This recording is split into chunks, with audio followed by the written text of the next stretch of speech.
Hello, everyone. My name is Gary Gomes. I'm a Vedic astrologer with some 34 years experience, and I'll be talking with you this week about the current turmoil in the presidential race, especially in the Democratic Party. And Joe Biden is under a lot of pressure to um, leave, and some people um, a lot of people want to see him leave the race. Uh, the By the way, I just want to let you know I do teach astrology. I do readings for people. Contact me at 508-525-0001. Again, that's 508-525-0001.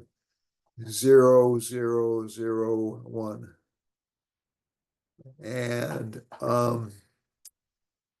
so I've been looking at both Biden's chart, because Biden is a stubborn individual.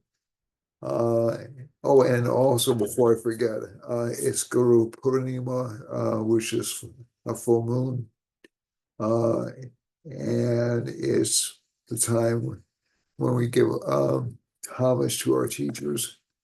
And I like to recognize or thank Maharshi Mahesh Yogi, Goswami Kriyananda, my friend and fellow astrologer Ken Lee, also known as Swami Vishnu Devananda, and Sri K. Rao and C.S. Patel, who I consider to be my primary Jewish teachers. And I also have a great deal of respect for everybody who teaches Jyotish. Um,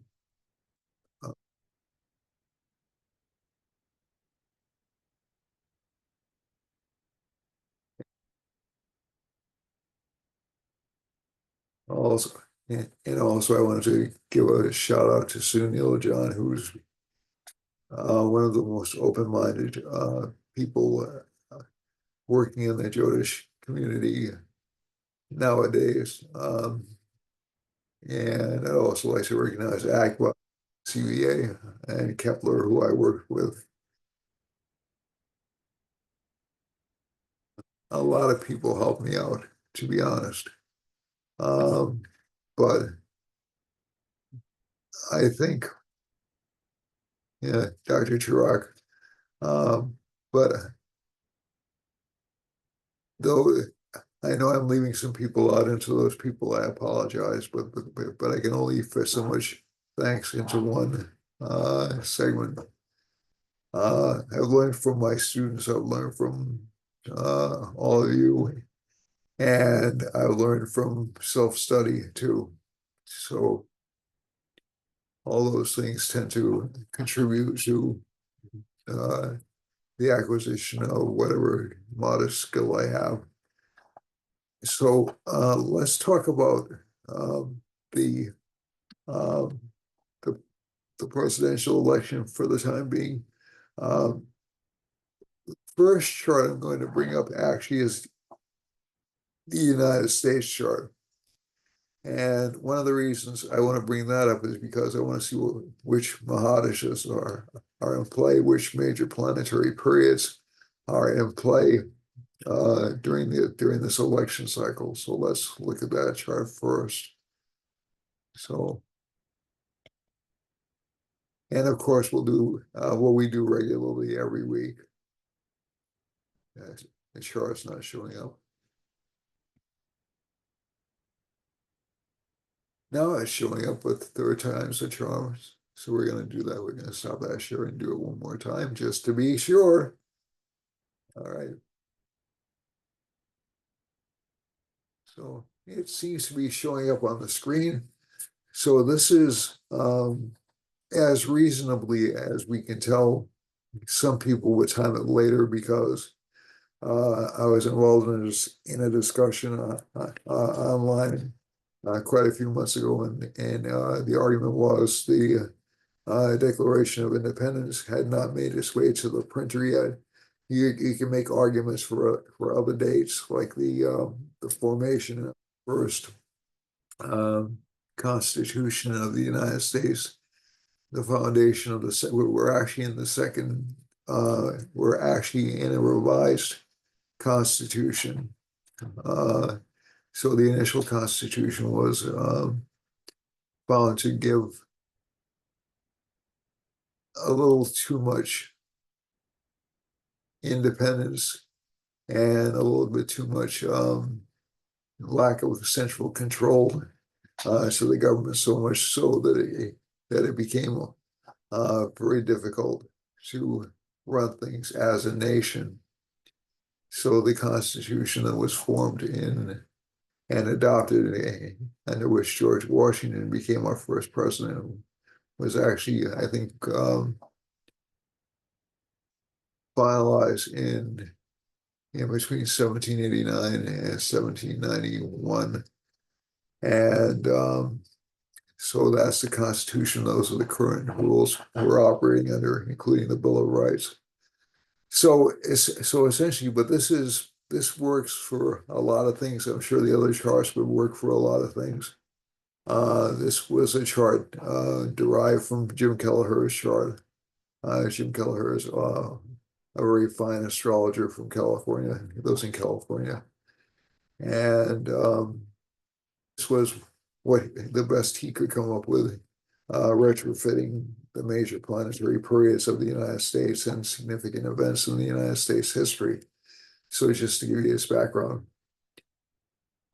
So at least from this chart, the moon is so we have a rising sign of Sagittarius, Jupiter's in the seventh house. So the United States has typically had a lot of open enemies or a lot of open opponents. It actually is a constitutional republic, so that's what that Saturn in the seventh house essentially makes it that. It's not really a monarchy. It was originally, the government was formed as a representative government, not really a straight democracy, but a representative government. And but I don't mean we don't democratically. It isn't that we do not democratically elect our leaders, but in a straight democracy, you would be voting yes, no on every issue. And we also have this interesting Mars aspect on Saturn, which indicates to a certain extent that we can be a bit warlike. The Mercury Rahu in the eighth house indicates basically behind the scenes media manipulation, and or you start accusing me of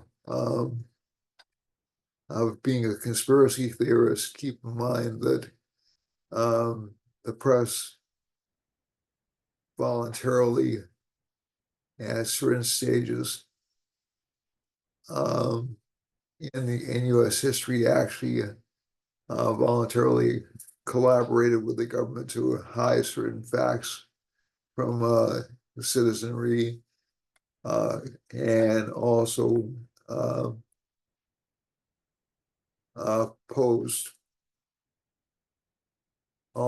set up or encourage wars. So essentially, the Spanish-American War was being actively advocated by oh, what's his name? Oh God, he was a famous newspaper. The AP is his current it's the current incarnation of it. William Randolph Hearst. I couldn't remember his name for a second. Um, and oh, and also there were, so we've had a relatively unregulated press, but we also did have, as early as the second president, censorship of the press in the United States.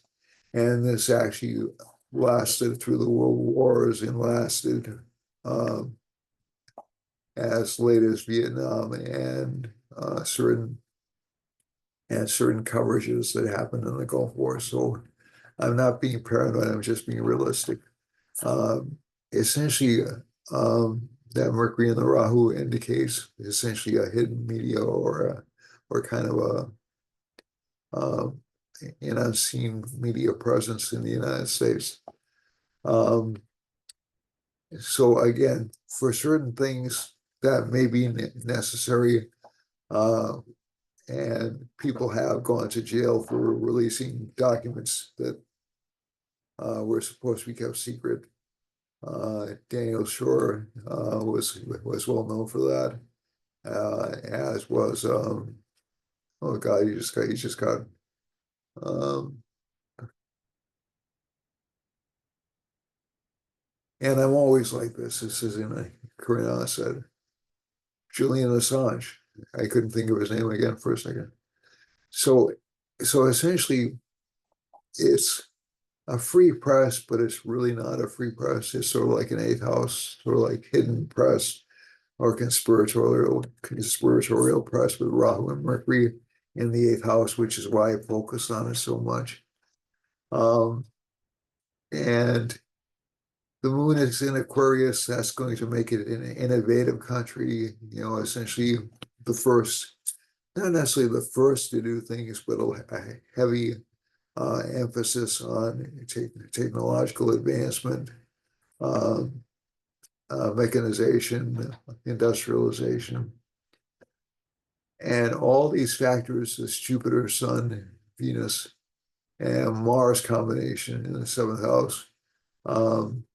Jupiter is actually by far the strongest planet in this combination because it's in the middle of the sign.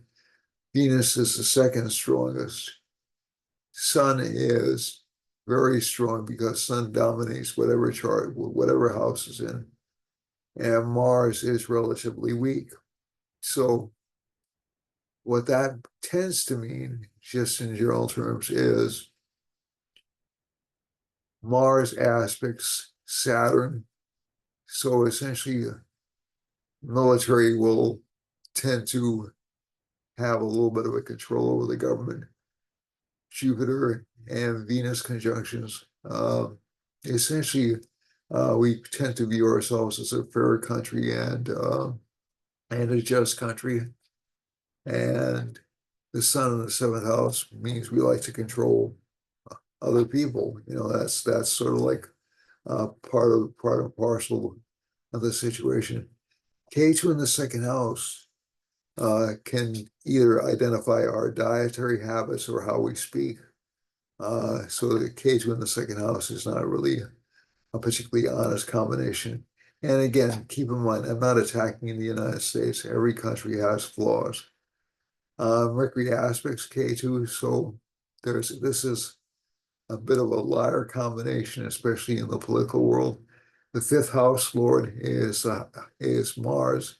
It's located in the seventh house. So again, there are a lot of powers involved in our politics from this combination.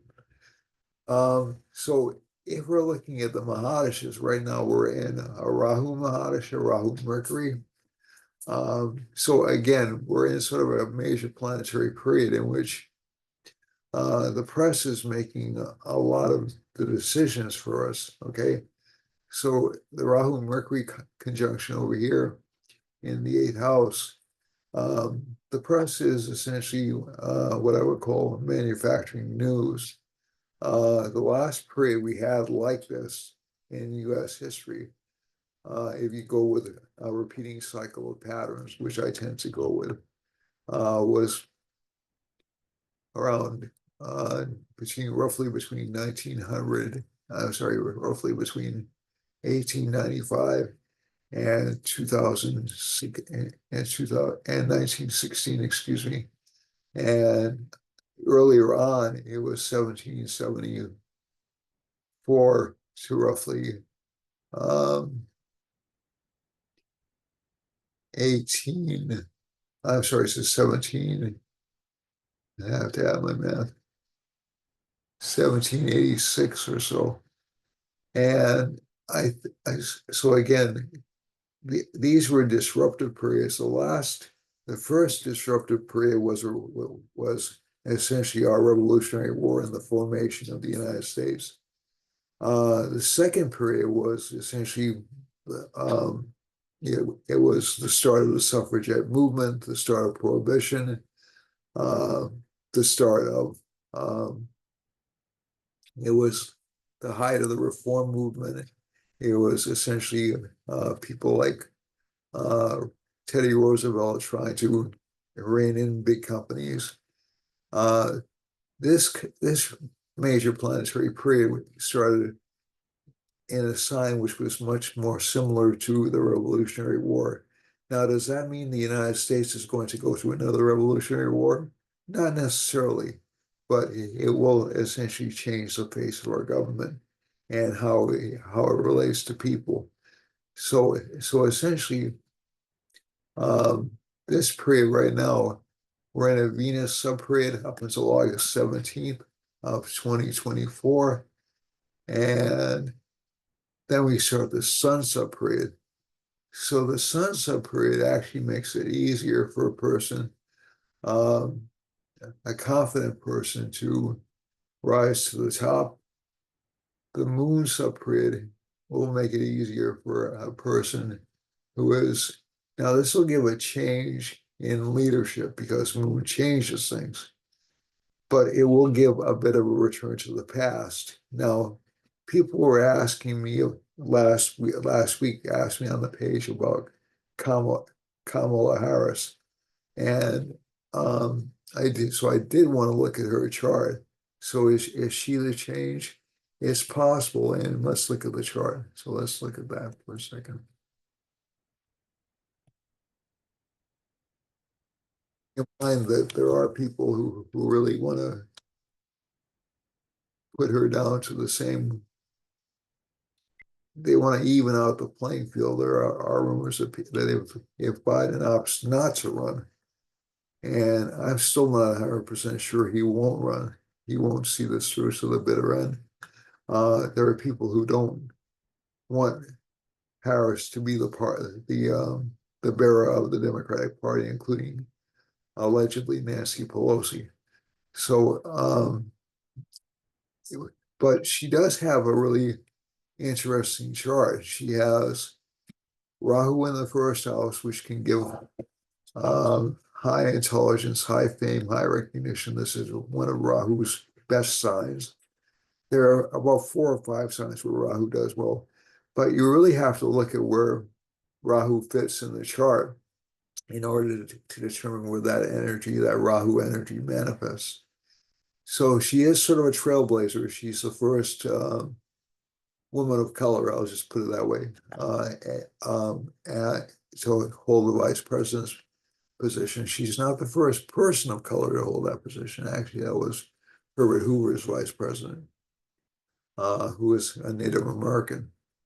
And but but basically, the fifth house, Rahu goes to the fifth house, so she has good political instincts. She's sharp.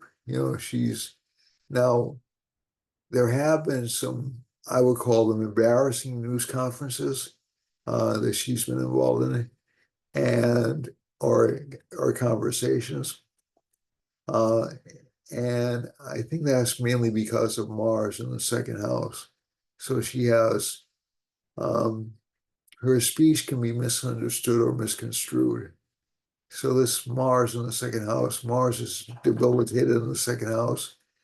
It can come across as being either flippant or unserious or illogical. That's perhaps the best um, interpretation of Mars because Mars is a planet of argument.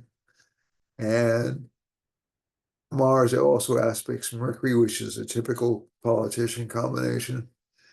But her political census, her political luck is very strong because she has the Lord of the first house in the fifth house. The Lord of the third house is the sun, and that's located in the fifth house too. And she has a couple of interesting exchanges of lords in the signs, and these are called Parivartana yogas. So Mars and Moon exchange signs. So this cancels the debilitation of Mars a bit. There'll still be some of that there, but she won't be able to be a forceful speaker at times. And Venus is in is in is in Leo, which is the sun sign. So that cancels the debilitation of Leo of the sun a bit. Um, and she also has a full moon in both charts, which is a very auspicious combination. Now, this is interesting because Donald Trump has a full moon in his chart as well. So, but Trump's full moon is a bit afflicted. Um, so this is an interesting chart in that um, she'll be going through a moon Mahadasha during the election or a moon subperiod during the election. The United States will also be going through a moon Mahadasha during the election. But I think the Achilles heel in her chart is the debilitated sun. And that was one of the primary reasons I thought Hillary Clinton couldn't win the presidency. She would come close, but the debilitated sun is really, it doesn't give leadership activity. Now, keep in mind, Mars aspects the sun. It's a debilitated Mars. It's a full moon sun. Venus can't cancel that debilitation. We go down to the Navamsha chart, and when I look at the Navamsha chart in a second. So the Samsha chart and the Vamsha chart have sun in the same sign, but sun's in the sixth house. So it'll make her a fighter. The moon is in the 12th house in the Dasamsha chart, which actually 12th house planets are not bad for public service. Venus is in a sign in a house connected with victory or attainment of goals. But Venus also ends up in a Saturn-Venus conjunction in the Navamsha chart. So it's not at all clear that she'll benefit from a lot of these combinations. The other problem I think we have in Ms. Harris's chart, Vice President Harris's chart, is that her friends are fickle. Um, they won't necessarily support her. And this is actually emphasized. So she'll be charismatic. Saturn aspects the moon. That's one of the bellwethers for charisma in a chart. And it can lead to election triumph, but it's by no means a sure thing. I mean, she might get knocked out of the box after August 7th, just because, and also even after July 27th, because of that K2 subperiod. K2 is a really weird planet. It gives some gains, but it also causes a certain amount of humiliation in line with that. So this K2 in her chart is very, very, to my eyes, even though it's really K2, some consider this to be K2's exalted position. It disposes to Jupiter, which indicates that there'll be a rise during a Mercury subperiod and then a fall after that Mercury subperiod is up. We'll see. This is coming up pretty quickly. So you'll either see her elevated very rapidly or fall very rapidly over the next week or so. So I think, and like I said, this August 7th to October 2nd period doesn't look all that wonderful for her. So I'm Not saying it's impossible for her to assume the presidency. I just think it would be very difficult for her to do it. And the other thing that's a bit involved is even though her sixth house is very active, right? So is her 12th house, which is a house of loss. Now, again, Trump himself and Biden himself will be in 12th house Mahadishas or 12th house subperiods when the actual elections occur. But she's in a 12th house subperiod now, and she will be really until 2027. So even though Venus does give a lot of luck, a lot of charisma, a lot of fulfillment of ambitions, she'll probably face active opposition, and there's no guarantee she'll be the choice of the party if somebody does come along. She's the logical choice. She's the obvious choice because she's the sitting vice president. But I don't know. I'm still not convinced Biden is out. Biden is still making noise that he's staying in. I don't know if he can actually, but again, um, I don't know. I don't know for how much longer he can put up with the lack of support with his party. But again, keep in mind, a lot of Trump to drop out in 2016, and he just ignored them and stayed in. So, but Harris's chart is promising, but the pathway is dodgy. Okay, so it's debilitated planet that cancels debilitation, another debilitated planet, right when she would have to assume office. Um, that's really not a good sequence. Saturn aspects for Venus, it actually buffers it up. They're friendly planets to each other. But again, I don't know. It's sort of Saturn right now. This is actually a destiny plan for Kamala Harris because she is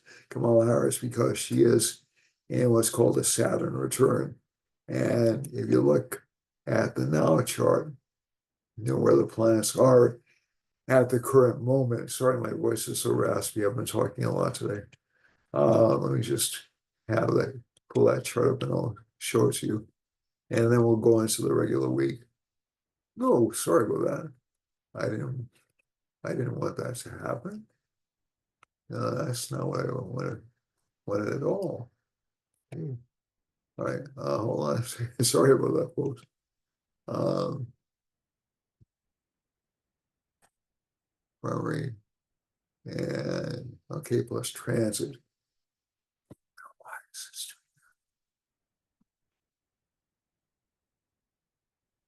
all right, let me get out of this. This program's been kind of freaky. Okay, so I'm going to swap primary. All right, this is the transit chart. The advantage that Trump and Biden both have over Harris is that Jupiter's is aspecting both the first house and the moon. And in Trump's chart is in the same sign with his sun. So it tends, like I said, it still tends to favor Trump by the transits. Um, the dashes are a little bit, and again, he's got some challenges too. I mean, to be honest with you, I don't think that's going to be the first. I don't think that's going to be the last attempt to take him out either through violence or through court activity. So I mean, it's still kind of up in the air. But um, he's got a more likely path. The thing that I was trying to point out is Saturn is going retrograde. That's why it's sort of like hitting Kamala Harris's Saturn. So this is like a pivotal point for her. And I think over the next few weeks, we'll see actually definitely whether or not, obviously it'll have to be over the next few weeks. But like I said, it looks like a rise and then a precipitous, or at least to me, it looks like a precipitous drop. Now, the moon sub period could help her out in the general election, so I'm not ruling her out entirely, but the pathway to the nomination looks a little bit dodgy. Hey, it could surprise the heck out of me, and she gets nominated very easily. But I still don't think Biden's out. And I'll stick with that until he actually says he's dropping out. So he can just sit, as some commentators have said, he can just sit and not go anywhere and just stay. And they might have a convention. My bets the convention is going to be as contentious as the convention in 1968 was. For those of you who weren't around at the time, there were riots. There was police brutality. It seems weird, but it was held in the same city. So this is almost like a karmic cycle for the Democratic Party. I may be wrong. It may be very calm, but I'm almost betting it's not. So again, we'll see what happens. Now let's look at what's happening in our world right now. So we have Saturn in the second house. And by the way, assassination attempts or attempts at confinement in court for Trump will happen, I would say, between late August all the way into the eclipse October 2nd. So there are some interesting things happening. Now, that October 2nd eclipse is awfully close to Mars entering Kamala Harris's second house. So it'll sort of underscore her weaknesses. But again, it won't necessarily take her out of the game if she's nominated, but it will certainly hurt her status. So let's go over here to what's happening right now. We have a Capricorn rising as I'm speaking. Saturn's in the second house. Rahu's in the third. So this indicates there is a fear or a tightening of the economy. Unemployment has risen to over 4%. Again, that doesn't sound like a big number, but it was hovering around 2% during the Trump years, and it was down to around 3% last year before the COVID epidemic hit, obviously. And it was hovering around 3% last year, and now it's up to over 4%. So that's not the pathway you want to see it go. If you're fighting inflation, that's fine, but unemployment, we tend to fight inflation with unemployment rather than looking at supply chains, which has always irritated me as a hobbyist in economics. But basically, and again, I have had some training in it, but I'm not an expert by any stretch of the imagination. Mars is aspecting Mercury, so we're seeing a lot more lies coming out right now. And it's interesting because Mercury was in Cancer when the press essentially Biden, for lack of a better term, or essentially felt compelled to say, this is a problem. This is, we're shocked. I tell you, shocked that he performed the way that he did. But I think, so I'm being a little bit sarcastic, so forgive me. It was just really amazing. The flips that some people were taking. And Mercury right now is in Leo, so Mars is aspecting Mercury, so we're back to politicians essentially just, or media essentially just lying to us. Now, around August 5th, this Mercury will turn retrograde, okay? And we're building up to the retrograde period.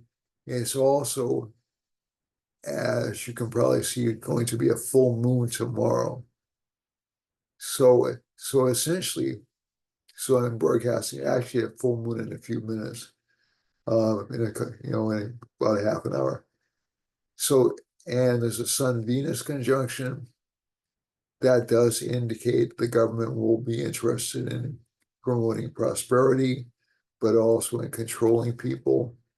There'll be a lot of love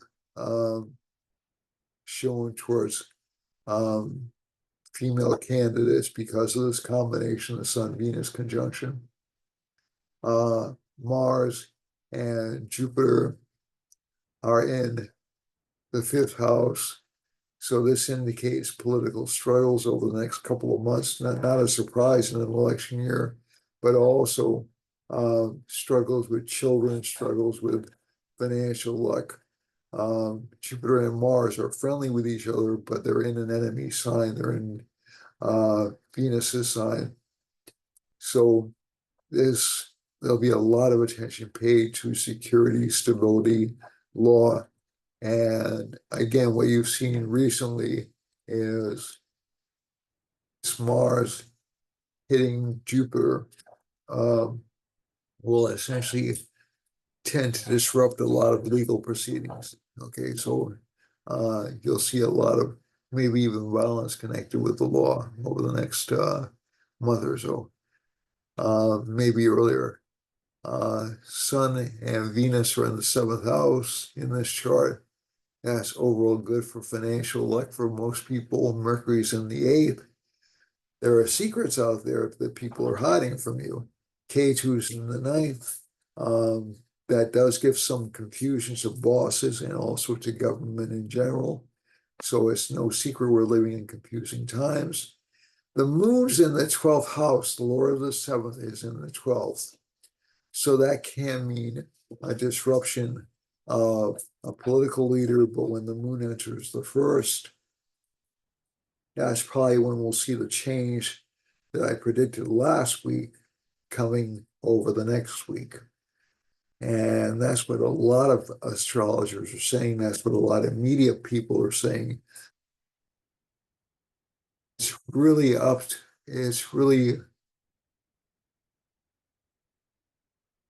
one of those situations where in which current president can actually refuse to go. He can actually refuse to surrender his nomination. Johnson in 68 did surrender his nomination. It was a very similar situation to this. He essentially, although he had stiff opposition from Eugene McCarthy, then Robert F. Kennedy, he essentially had enough votes to win his party's nomination. But he decided to drop out and he threw all his support to Hubert Humphrey, who became the nominee. So this is very similar. But could Johnson have stayed and been the Democratic nominee? Yeah, definitely. He definitely had the power to do so. Had more party power than Biden has, as far as I can tell.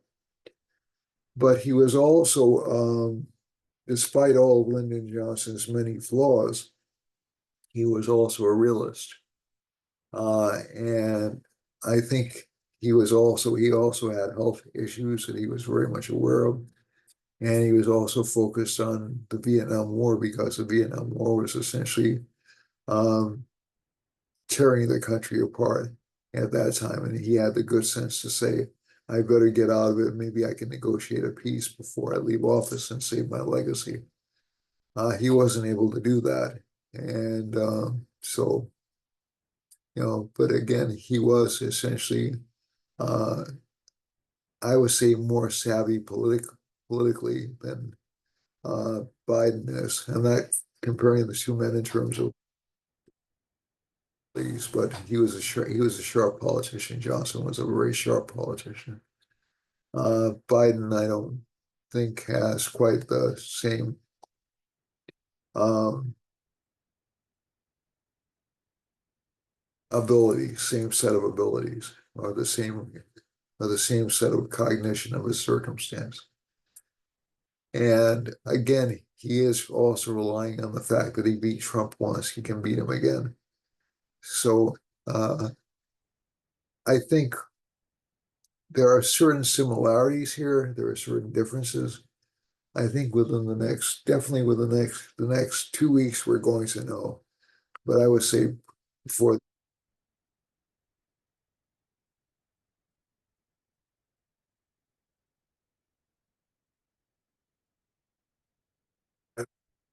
really kind of it can give him the option of changing his mind like that. So it's really still up in the air. And I'll, I'll admit, quite frankly, um, it's one of those things I feel funny about predicting, not because I'm afraid of being wrong, but because this is generally a perplexing chart.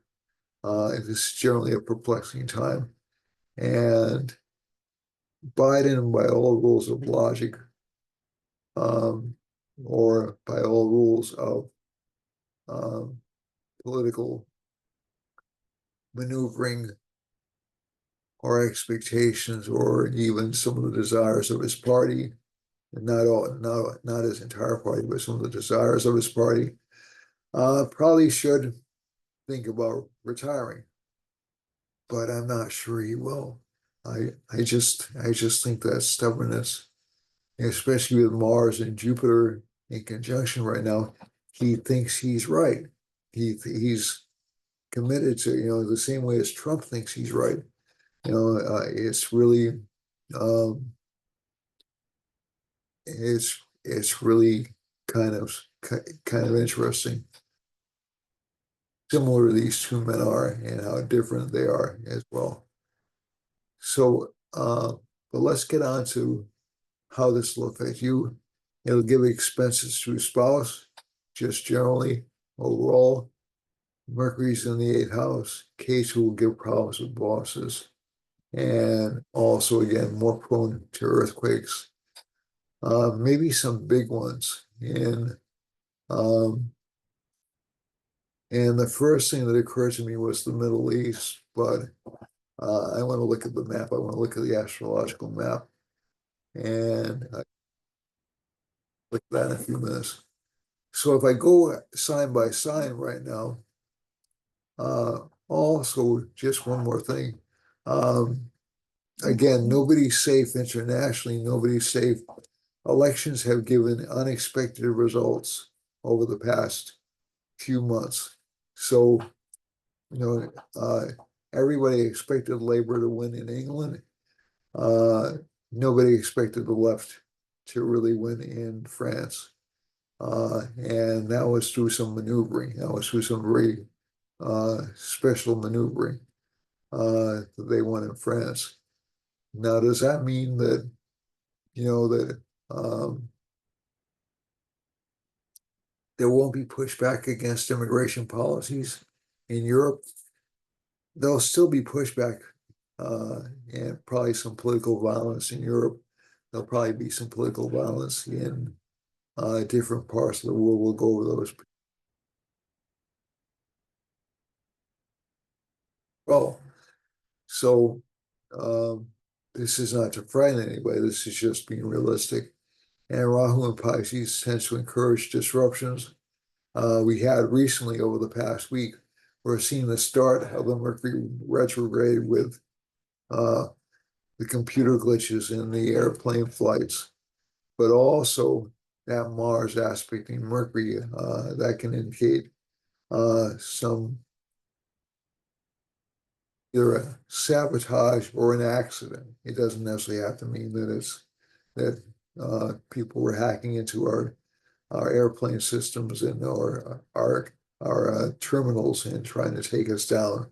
It doesn't necessarily mean it's an attack. It could be Mars also. So again, these are things that we want to look for. Communicate. Computers have been really dodgy over the past couple of weeks. I've had a lot of internal problems with,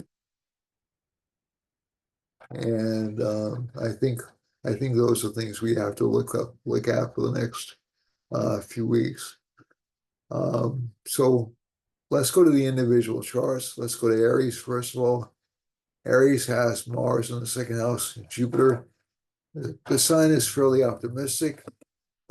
It feels like it's stuck in a pretty good place. It feels like it's in command in its home. Uh, I think overall, some good communication with children, but children will also lie to this sign a little bit.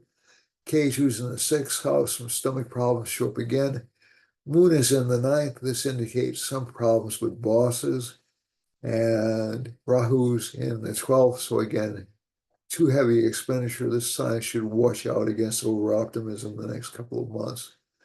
For Taurus, this is May 15th to June 15th. Jupiter and Mars are in the first house. So there's a lot of focus on relationships and financial gains. So business partnerships, but also romantic relationships. Mars is in Taurus. That usually means we're a little bit sexually over-interested. And a lot of people get interested in flings when this particular combination comes up because they'll have lots of opportunities. Sun and Venus are in the third house. This sign will have a lot of ambition. Mercury's in the fourth. There'll be a lot of communication issues at home. K2's in the fifth. Children will be a little bit unruly. Moon is in the eighth. There'll be a lot of interest in investigation. Saturn's in the 10th. It's good for career growth. And Rahu's in the 11th. So again, don't trust your friends if you're a Taurus, rising sun or moon. For Gemini, Gemini has Mercury in the third house. So some fulfillment of desires, more speech. But also people will be lying about this sign a lot. This sign will feel like it's under attack for about another couple of weeks. And then Mercury will go back into the sign and the attacks will abate. They'll go away. The other thing is Sun and Venus are in the second house. This sign will want to make itself more and more beautiful. K2's in the fourth. Some feeling of loss of position or loss of status. It's not really true, but because Rahu's in the 10th, so it'll get a lot of publicity, but it'll feel like it's hard work. Some change in relationship life over the next couple of months. And Moon will go into the eighth house, a lot of research and a lot of fame or reputational gain in foreign countries over the next couple of weeks. For Cancer, Cancer has the Lord of the second house in the first house and the Lord of the fourth house in the first house. So that's good for financial gains, improvement in status. Mercury's in the second house. That's very good for financial growth and good business opportunities. K2's in at least through August 3rd or so. K2's in the third house, so this sign will be more brave, more interested in taking risks. The 1, 2, 3, 4. 1, 2, 3, 4. Fifth house, the fourth house, Lord is in the first, which I've already said. Fifth house Lord is in the 11th, so this sign should gain some financial growth over the next couple of months. And Moon is in the sixth house, so there can be some enemies from women or from government. Saturn's in, this would be local or state government, not national. 1, 2, 3, 4, 5, 6, 7, 8. Saturn's in the eighth house. As I said before, this sign's actually in the process of rebuilding or reinventing itself. Rahu's in the ninth house. It can give unexpected gains in luck. For Leo, Mercury's in the first house. This is what's called a Dana Yoga or a wealth-producing combination. The second house Lord, but the money can go very quickly as well because the Sun, Lord of the first house, is in the 12th house. But I think you'll see an improvement in this sign after around mid-August in terms of finances. K2 is in the second house, so this sign will have a propensity to overindulge or maybe even lie a little bit. Mars is aspecting Mercury. Moon is in the fifth house, so there'll be a lot of attention on family matters and especially children over the next couple of weeks, and also more concerns about health, at least from this chart. Saturn's in the seventh house. That does obstruct or make the person stuck with relationship partners. He has also stuck on a mission. Rahu's in the eighth house. There will be people conspiring behind your back for Leos, to just be honest with you. So don't trust many people over the next few months. Mars is in the 10th house, so that's good for career gain, good for elevation of status. Along with Jupiter combination for career luck. For Virgo has K2 in the first house. Again, intuition will be sharp. Rahu will be in the seventh house. You'll be attracted to the wrong kind of people. So just don't make any marriage plans right now. Moon is in the fourth house. Some change or some new energy in the fourth house. Some financial gains as well. Sixth house of financial gains will require a lot of work, though. Seventh house, financial gains will come actually relatively easy over the next. Saturn's in the sixth house. That indicates the sign is determined to succeed, determined to win, maybe at all costs. For Rahu in the seventh house, we've already spoken about that, so be careful about new business partnerships. But they might be in foreign countries. If that's the case, then that's fine. Jupiter and Mars are in the ninth house. That's actually a really good combination for this chart. It actually brings financial growth and wealth to this sign, even though neither of these are friendly planets, but increase in status. And Sun and Venus are in the 11th house, giving financial gains, but also expenses. For Libra has K2 in the 12th house, emphasizes spiritual growth and spiritual activity. Moon is in the third, about to go to the fourth, so it'll give increase in career status over the next month or so. Saturn is in the Saturn's aspecting Mercury is in the house of the chart. This is actually what's called a Raj Yoga, so there should be some continued financial gain for this sign over the next couple of weeks. Rahu's in the sixth house, so can indicate some stomach problems or some worries about stomach issues. And this sign should also be careful of heavy lifting because it can indicate hernias and things like that too. Jupiter and Mars are in the eighth house, so this sign will seem like it knows a lot, but keeps what it knows to itself. Sun and Venus are in the 10th house of career. gives good gains, gives focus on career, gives focus on increased learning. So these are good combinations for learning for Libra. For Scorpio, Scorpio has Moon in the second house. That's the ninth lord.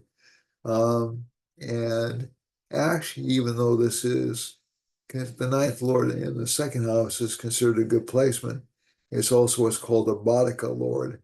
And essentially the ninth house is kind of an unlucky house for Scorpio sun, and the sun is in the ninth house along with Venus. So that means it loses allies, or it may have allies telling it to change something or do something different. So this is Joe Biden's rising sign, so it's not surprising he's encountering a lot of Saturn's in. So for everybody who has a Scorpio sun, so that's between November, December 15th. They'll have to watch out for people hitting them or betraying them or attacking them. Saturn aspects the first house, so it'll be a bit of a struggle for the sign for the next few months. But Rahu's in the fifth house. This can actually give unexpected luck or unexpected gains. Seventh house along with Mars. That's not a bad combination. It gives a lot of grit to this sign, a lot of determination, a lot of stubbornness, a lot of dogmatism. Sun and Venus in this house, actually not bad for career. When Sun transits to this sign in mid-August, it'll actually elevate this person's career, these individuals' career life. But for the time being, it's not really a lucky placement. Cage, who's in the 11th house, again, betrayal from friends is indicated. So be careful who you trust. For Sagittarius, the moon is in the first house, it's the lower of the eighth house, and it's actually not a bad placement. So it makes you aware of your enemies, makes you aware of the problems you're facing. The sun is a very good sign. It indicates you'll have to do a lot of behind the scenes work in order to attain luck. Saturn's in the third house, a lot of determination for this sign. Rahu's in the fourth house, a lot of discontent just in general for this sign. Jupiter and Mars, and again, it's kind of a dangerous time for the United States around April of next year. So I'm just saying that right now, just because I was reminded of the U.S. chart. Jupiter and Mars are in the sixth house. There are a lot of they're not real Viprit-Raj yogas, but yogas which indicate it's good for this particular sign to adopt a defensive posture. Luck will improve through partnerships. There are some unexpected changes in career life, but overall, this isn't a bad month. It's just a time. It's just a month to lay low and stick it out if you want to succeed. For Capricorn, Capricorn's Lord is in the second house. That's Saturn.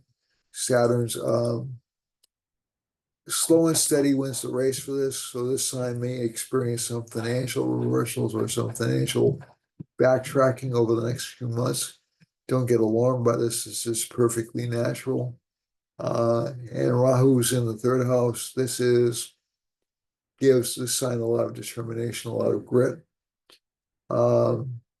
Jupiter, Mars are in the fifth house, 1, 2, 3, 4, 5.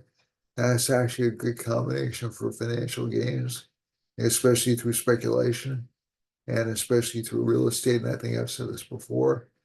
Sun and Venus are in the seventh house. You'll attract prosperous and attractive partners.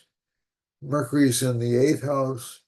You will have to watch out for, you'll have to do a lot of investigation and not necessarily trust people who give you advice. So that's one caution you have. But overall, this chart, if it follows its own instincts, will do actually pretty well. This is Capricorn. This is December, roughly January 15th to February 15th in the Vedic chart. Aquarius has Saturn in the first house. This is a kind of a rulership or ambition position. It's aspecting Mercury, so you'll have a lot of contact with younger people, maybe even these people as relationship partners, but again, they're a little bit fickle, so it's probably not a good idea to take this kind of stuff too seriously, or any relationship interest too seriously. Rahu's in the second house. This sign will be expressing discontent or expressing unhappiness fairly easily. This Jupiter-Mars conjunction in the fourth house actually gives gains through real estate or gains through family members. Fifth house Lord is in the seventh house. So that, again, like I said, it can give short-term love affairs, but not really anything serious. Ketu's in the eighth house, a lot of interest in metaphysical or occult subjects or in investigative subjects for this particular sign. And a lot of potential for innovation too, because Ketu's a really strong innovative planet too. Moon is in the 11th house, good for financial gains, but you'll have to watch out for expenses next week. And finally, we have Pisces, last but not least, our friend Pisces. So Pisces has been stuck with this Rahu in the first house for the past year or so. It's going to be there for about the next 4 to roughly 6 months. Oh yeah, I'm sorry, more than that, about 9 months. And Rahu's a strong influence in this chart. It's extremely strong right now. So there's this fear and anxiety about the future. Ketu's in the seventh house. Relationship partners seem a little bit difficult to get along with. Mars and Jupiter in the third house, so there is a lot of ambition connected with the sign, which is not a bad thing. Sun and Venus are in the fifth house, which is good for financial gain. Mercury's in the sixth house. You'll have to watch out for skin problems or skin infections. And Moon's in the 10th house. This could indicate change of career and some financial gains over the next couple of weeks. So that's about it for the signs. Now let's go to the time and space chart. I feel like I run a marathon. All right, so let's see. All right, so the first thing that we draw our attention to, I work left to right on this chart, as you probably know by now, is this Jupiter-Mars combination. So it looks like there'll be legal disputes and even electoral disputes in Alaska and also in Hawaii. And let's see what line this is right here. There's a Saturn line going up through Alaska. I hope there aren't any natural disasters up there, but that's a strong indicator. The Mars line is sitting off the coast of Canada, the Jupiter line, possibly more earthquakes or volcanoes in Canada. Some threat to California, but not as bad as it was before. Rahu is bordering close to California. There are some scandals coming out of California and the western states. But those are coming. Those aren't here quite yet. The other thing we have right now is we have Sun, Moon in close proximity, going all the way down from Michigan through Minnesota, through looks like Iowa, down into Arkansas, and down into Oklahoma, and down into Texas and through Mexico. So this indicates local and federal government disputes in these parts of the country. And over here we have, I need to move this, have a Mars line, some increased potential of political violence, especially active around South Carolina and North Carolina, and also some potential in Florida and Georgia. So remember, there were court battles brewing in Georgia and in this general part of the country, and also in Florida. So a lot of the activity around the Trump case is here, and I'm wondering if this is going to cause some either some violence or some increased litigation in those cases. There's a Mercury line running through Panama and a Mars line running through Panama or close to Panama as well. So this could indicate some violence or some political disruption in that part of the world, and also incorrect press coverage. A lot of incorrect press coverage coming out in Ecuador, Peru, in Argentina, and um, some economic problems in Argentina up through Brazil and up through Guyana, and some political scandal in Brazil is indicated. We have a moon and a sun line going through Iceland. That tends to indicate to me um, some increased governmental disputes in that part of the world. And we have a Venus line running through the UK, pretty much Scotland, starting in Scotland, going close to Wales and down into Spain. So again, this is about resources. Venus is about resources, it's about justice, but it's also about um,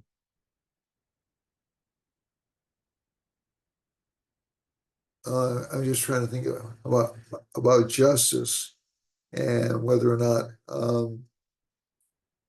so the people are being met. And so I think in these countries you'll see increasing political unrest. This is especially true in Spain and looks like Morocco and uh, Algeria, and I think down towards the Ivory Coast, not quite there. And there's a Mars line running through Gabon and also through South Africa. So some potential for violence or some potential for natural catastrophe in Portugal as well. Um, there's a Jupiter line running right through France and through mid-Africa. So Jupiter is about judicial issues, a Mercury line running through. So there'll be a lot of news coming out of North Africa next about judicial systems, and also from Norway and all the way down through Germany and Corsica.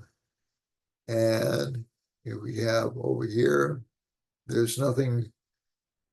Italy and Greece and Turkey are sort of sandwiched between Saturn and a Mercury line. So this can indicate some potential for earthquakes, especially in Finland and down through Eastern Europe and down through Turkey, down through central Turkey, though, and also some problems in governance in Egypt, down into Sudan, and down into South Africa. There are moon lines running through Iran, sun lines, so change in government. But again, I don't think it'll be an easy transition, and the new leader will face opposition, a lot of opposition. Sun and Moon along with Rahu is not a good combination for a peaceful transition of government. So we'll see what happens. Saudi Arabia also has a Rahu line running through it, and so does Madagascar. So those governments will have problems over the next few weeks. And again, increased scandals are indicated in these parts of the world, Iran up through Russia. And also Ukraine is involved in scandals as well. So this is interesting because Ukraine, um, this actually indicates, Rahu to a very large extent indicates government corruption. So this is hitting both Russia and Ukraine. So we'll probably hear reports about both. The Venus line is running through India. Venus lines, at least in this particular context, aren't really that horrifying, although they do give incredible rainfalls. And it's also passing through Afghanistan and Pakistan. So this can give large amounts of flooding to these areas. There's no other line affecting those areas, so that's the likely result, except for a sun line and a moon line. And I think that indicates the government will face a bit of a crisis over these natural events. There is a Mercury line going through Bhutan and down into the tip of Indonesia and also into Southeast Asia, right around Thailand and Myanmar. So usually when I say that, this will give us more news about that part of the world and political scandals or political upsets in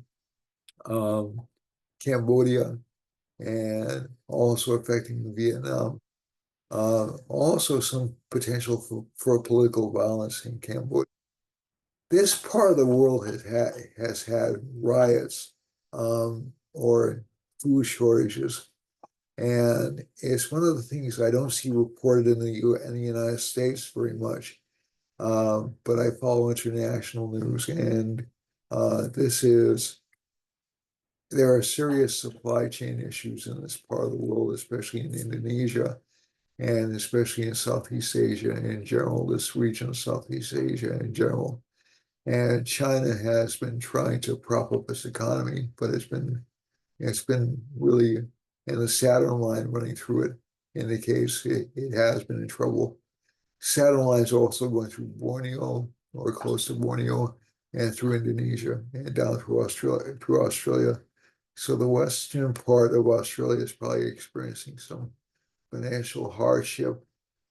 The eastern part of Australia is probably experiencing some small sense of urgency or panic, and so is Japan right now.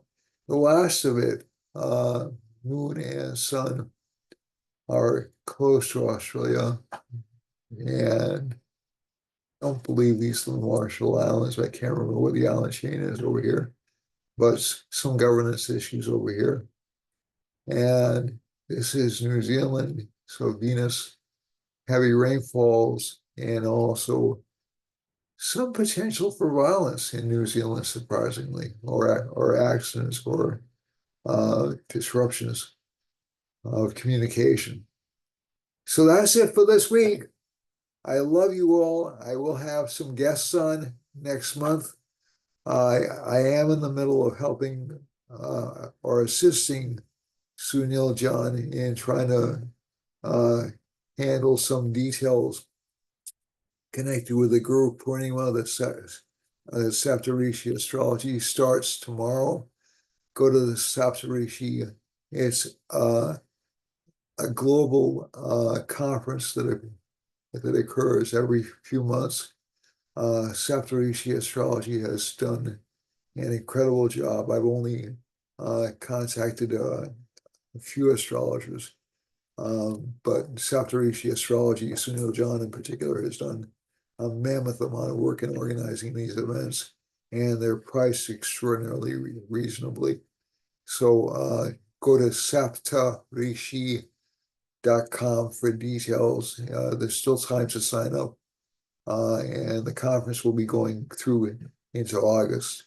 It'll all be online, so you can replay it and listen to the lectures again and again. These are 25-minute presentations with a chance to ask questions of the astrologer. And the array of topics is really mind-bogglingly diverse. So okay, I'm just giving you an advertisement for that. So that's it, and we'll see you next week. I love you all. Take care of yourselves. Don't get too confused. Don't let things that are happening bother you too much. In the long run, it's not worth it, to be honest. We'll come out of this fine. And if we don't, we'll become better people. Okay? So, but like I said, don't worry. Everything will turn out for the best. In the long run, it usually does. Okay? All right. Namaste. Thank you very much for watching this. And I wish you all the blessings in the world. You deserve it. Bye, everyone.